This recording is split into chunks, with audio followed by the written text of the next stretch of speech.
All right, we're in the Niner locker room with Spencer Waege, Niner defensive tackle, who we had on the show a month ago or so. So I talked to you a month ago before camp, and you had your expectations of how it was going to go. How have those expectations then met to the reality of what it's been? Yeah, so I mean, camp so far, it's a step up from what you experience at college, and obviously it's a complete different level of talent, and kind of had a decent idea of what it would be like just from what I was told by coaches it would be like, and by some of the vet players, and it's basically been everything they said it was, and it's definitely been an adjustment to get used to, just from like the amount of reps you take and things like that, but it's been a great experience for me. How was the game tonight? How'd you feel like you individually played? There was definitely things I could have cleaned up. Like I said, there's some blocks that I need to play better with my hands on and things like that, and continue just to kind of clean up and learn from. But overall, like I thought, like playing with great effort and things like that I can control no matter what, I thought was good.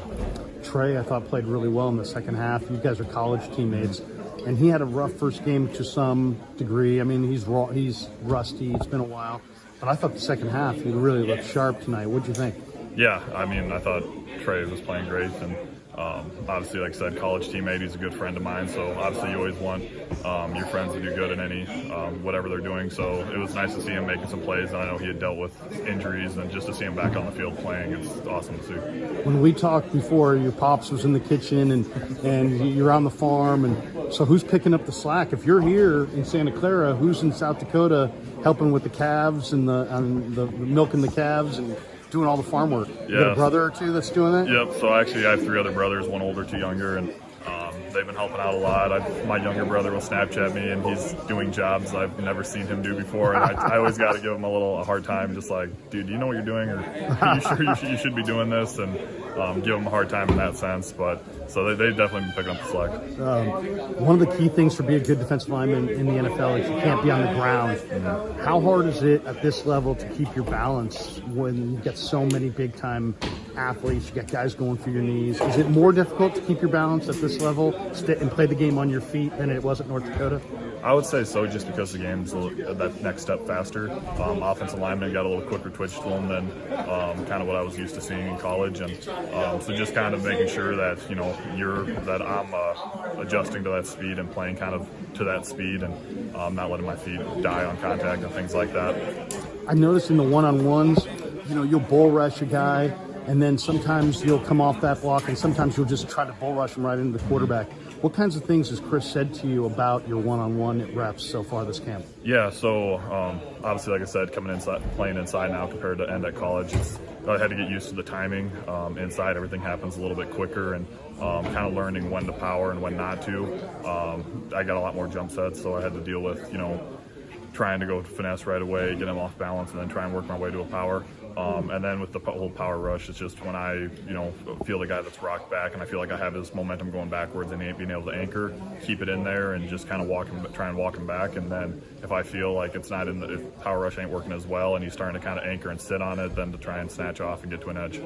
In a game like this, it's a preseason game. Do you guys were you watching film of Denver's O-line looking for matchups, or are you more just playing it straight because it's not a regular season game and you're not necessarily scheming against a certain line? You may go up against 1s, 2s, 3s. What's your preparation like for a preseason game? Yeah, so still watching some film. I watched their first preseason game they did, just to kind of get a feel for the players and what they how they throw their hands on pass and things like that, and then just to kind of get an idea of the run scheme that we'd be seeing and stuff like that. So still watch and still try and go into it somewhat prepared, and try and treat it as much like a normal game as I can. Is there a veteran so far on the D-line that's taking you under his wing, or at least giving you some assistance or some help or some advice on how to improve your game and become a better player? Yeah, I mean, honestly, I'd have to just say the entire room. Really? I can't just point out one certain guy just because everyone along the D tackles have been so helpful to me, and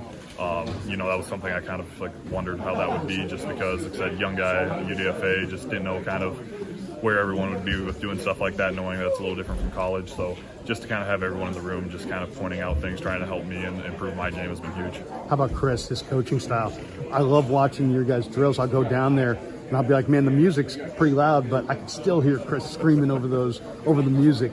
What's it like playing for him? I know he's high energy and he's freaking trying to get everybody to really, he'll go, guys, gas up, you're going again, Yep. What's it like playing for Kris? Yeah, no, it's honestly awesome. Like, I love how intense he is, and I love how much that he just like pours into the D line, and then like all the, like you said, yelling and everything like that he does.